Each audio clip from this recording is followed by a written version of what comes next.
And we're back to learning Photoshop in a year, day 69. Let me show you how you can use the paint bucket tool on images, because there's something to consider. I'll make this image here visible. And let's just say we wanted to recolor parts of it. You can try to left click here, but then you have to rasterize it. So just like with text, you cannot use the paint bucket tool directly on images.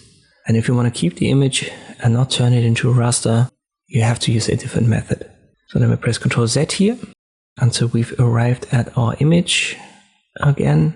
So here we could rasterize it and I cancel. And now I open a new layer. It's empty, layer 2. I'll rename that to, let's say, blue.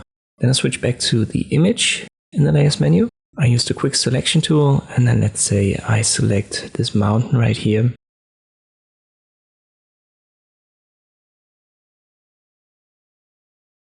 Then I switch back to the empty blue layer, use the paint bucket tool, make my foreground color blue, and then I left click on the selection.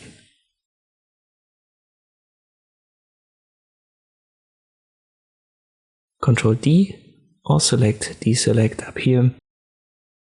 And now we can go down with the opacity for the blue layer, and it's going to recolor the mountain.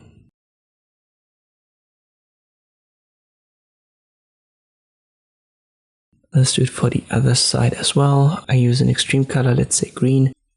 Again, for the selection, you need to switch back to the image layer. And for the recoloring, you switch to your new layer, the green one.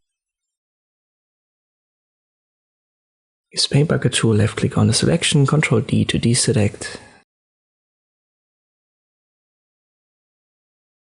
And then play around with the opacity for that layer.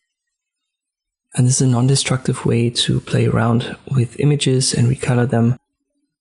And usually that's what I would recommend. Let me, for example, select this guy right here. I'm not going to go over all the details here in the tree. But if I make this red and I use the same method, you can see that we could recolor the sky quite well using this non-destructive way of adjusting images.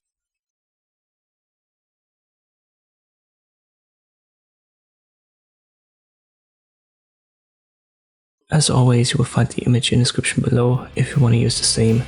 I hope this video was helpful, thank you for watching, and I'll see you next time.